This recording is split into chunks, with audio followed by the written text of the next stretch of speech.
Disney's Zootopia, we see the story of a simple farm bunny, Judy Hopps, who wants to make a difference in the world by becoming a cop on the beat in the utopian city of Zootopia, where predatory animals live in peace with animals who would normally be their prey.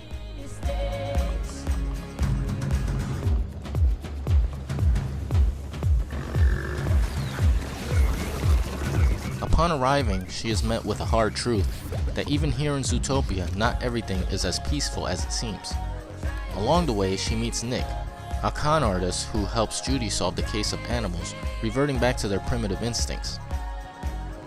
Disney has tried to do something different here with Zootopia. Yes, it still has those heartfelt moments and all the usual trappings of any Disney films. But more so here, there is a message about understanding, equality, and getting along with your fellow man, mammal.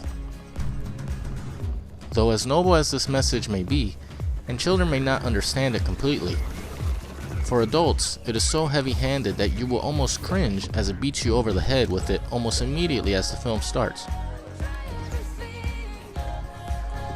In the city of Zootopia, mammals are evolved and live together in harmony. Everywhere else, they kind of just deal with it and hide their nature.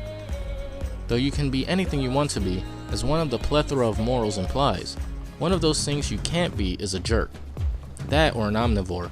I'd have to guess everyone is vegan in this movie as well.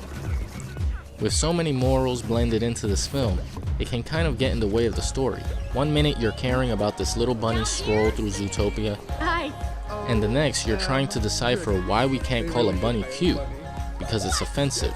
I gotta tell you, you are even cuter than I thought you'd be. Ooh, you probably didn't know, but a bunny can call another bunny cute, but when other animals do it, it's a little...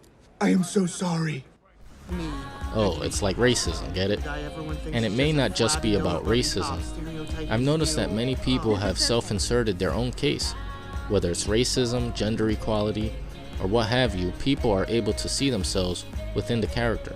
Of course, with such a heavy-handed message, you'll have people that will feel slighted if they're on quote-unquote the wrong side of the message. It can get people riled up for what should be just a cute, a nice film about animals who have to stop the bad guy. And that's how I try to enjoy this movie, on the merits of the base story and not the message itself. Sure, it's a good message, but is the movie any good? And yeah, it really is. I was hoping for a buddy cop film, and I got it. I wanted to see this as a child would see it, where you just take the story as plainly as it's displayed, where it's only just evolved animals aren't acting like humans anymore, but actual animals in the wild. Much like when you have movies where humans are de-evolved to cavemen or monkeys or whatever. There's a scene where you have a caveman woolly mammoth, which I thought was funny. I was reminded of the movie Cars. Did the humans die out and the animals were left to evolve on their own?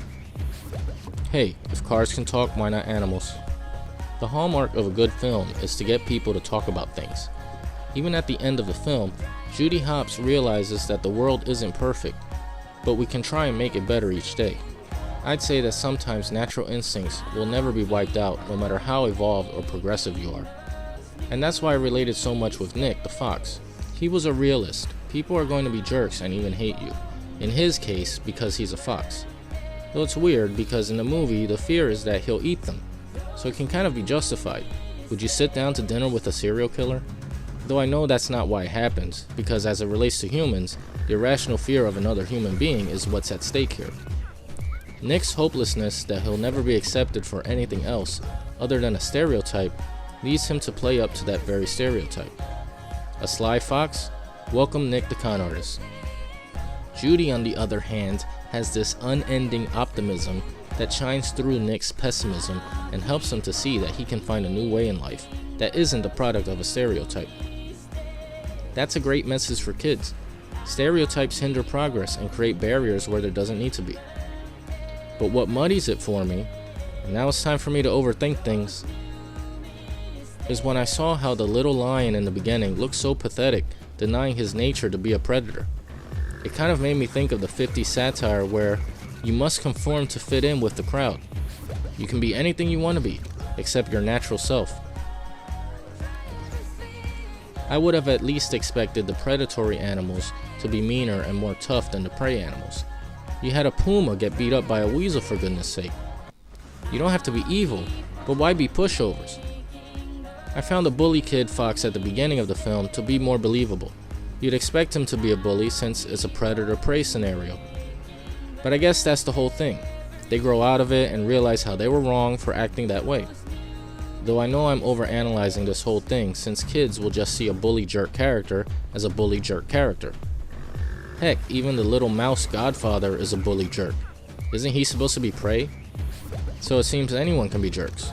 Yeah, I'm overthinking it now. So in this world, the prey have a pretty great deal. They don't get eaten, everyone eats fruits and veggies, and everything is peaceful. So when the plot twist at the end shows up, I'm left wondering why. What's the point of this? Everything's already good. It reminds me of Reefer Madness from the 1940s and why that film was made. I guess I'm two ways about this film's message. Yes, it's good to be in harmony with others, but at the same time, how can you fight your natural behavior and have that be okay? Unfortunately, the film's message is so obvious, it's mostly all people can talk about. The characters are great, the acting is good, the animation and scenery is jaw-droppingly gorgeous. Bravo on Disney in crafting such a beautiful world. And the plot is entertaining all on its own, but you'll probably feel like you've been preached to as you exit the theater. Though it depends on how you feel about social issues, most people will see a fun kids movie as they should. Those who are looking at the deeper message will find much to talk about. You should definitely see Zootopia.